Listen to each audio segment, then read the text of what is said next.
भगवान श्री कृष्ण ने महाभारत का युद्ध क्यों नहीं लड़ा।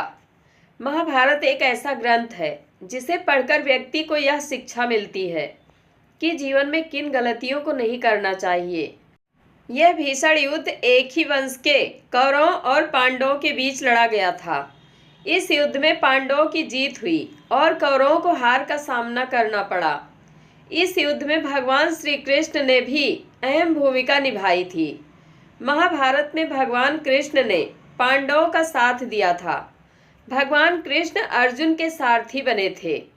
लेकिन क्या आपके मन में भी सवाल आता है कि जब भगवान कृष्ण क्षण भर में महाभारत का युद्ध समाप्त कर सकते थे तो उन्होंने युद्ध क्यों नहीं लड़ा।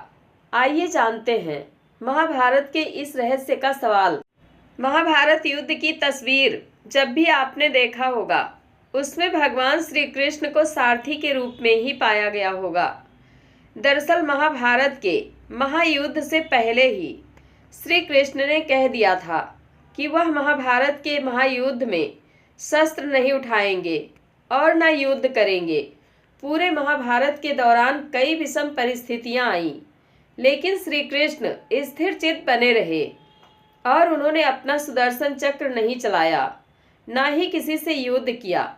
बस एक बार ही युद्ध के आरंभ में भीष्म की मनोदशा और इच्छा का सम्मान करने के लिए और अर्जुन को कर्तव्य का बोध कराने के लिए श्री कृष्ण ने रथ का पहिया हाथों में उठा लिया।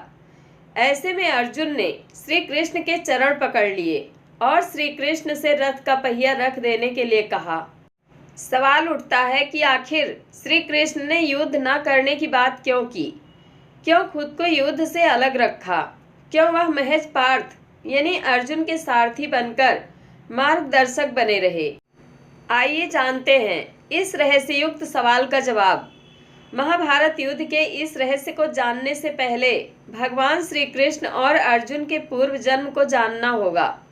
पौराणिक कथाओं के अनुसार भगवान श्री कृष्ण पूर्व जन्म में नारायण थे और अर्जुन नर थे, जिन्होंने बद्रिकाश्रम यानी बद्रीनाथ में नर और नारायण पर्वत पर तपस्या की थी।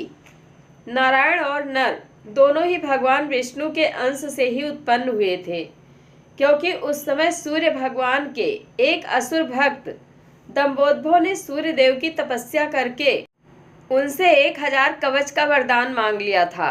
इस कवच के साथ यह भी शर्त थी कि 1000 साल तपस्या के बाद ही कोई इस कवच को तोड़ सकता था और जो भी इसे तोड़ता वह स्वयं भी मर जाता। इस वरदान को पाकर दंभोदभ अपने आप को अमर मान बैठा था और देवताओं और मनुष्यों पर अत्याचार कर रहा था।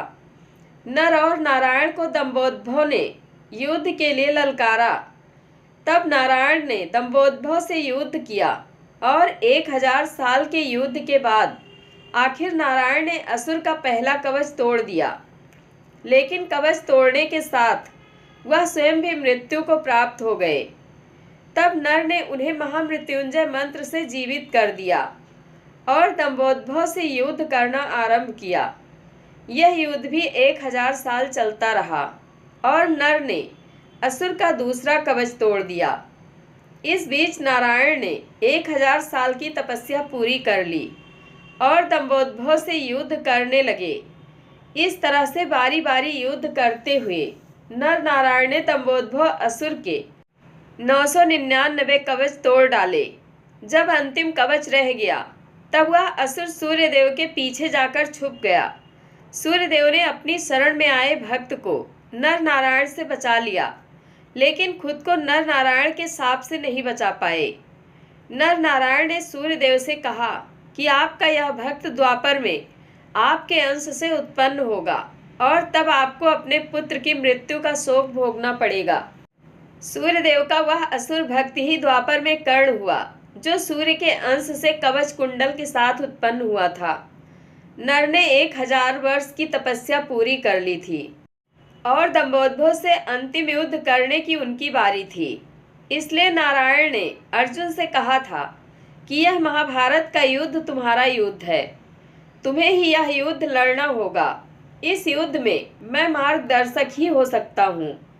इस युद्ध को जीतकर तुम्हें कीर्ति की प्राप्ति होगी और धरती का सुख प्राप्त होगा। तुम अपना युद्ध नहीं लड़ोगे तो मैं भी तुम्हारी मदद नहीं कर पाऊंगा, क्योंकि कर्ण का वध तो केवल अर्जुन ही कर सकते थे, क्योंकि सूर्य के वरदान के कारण दंभोद्भव को वही मार सकता था जिसने 1000 वर्ष तपस्या की हो। और कर्ण अगर जीवित रह जाता तो महाभारत युद्ध पांडव नहीं जीत पाते। इसलिए श्री कृष्ण ने अर्जुन को युद्ध करने के लिए कहा और स्वयं पार्थ के सारथी बने रहे। महाभारत युद्ध में भगवान श्री कृष्ण ने स्वयं युद्ध न करके अर्जुन को युद्ध के लिए आगे किया। इसके पीछे एक रहस्य यह भी है कि भगवान कहते हैं, मैं तो मार्गदर्शक हो सकता हूँ, बुद्धि रूपी रथ का सारथी हो सकता हूँ, लेकिन हर व्यक्ति के जीवन में अपना अपना युद्ध होता है और जो अपना युद्ध स्वयं नहीं लड़ सकता है, भगवान भी उसकी मदद नहीं करते हैं। इसलिए हमेशा यह समझना चाहिए कि जब युद्ध हमारा है तो यह हमें ही लड़ना होगा। ईश्वर हमारे बदले आकर युद्ध नहीं लड़ेंगे। अगर सत्य की लड़ाई करेंगे तो ईश्वर सारथी बनेंगे, और अगर असत्य की ओर से युद्ध करेंगे तो वह आपके सारथी भी नहीं बनेंगे और फिर कौरवों की तरह विनाश होना तय है। जय श्री कृष्ण। धन्यवाद।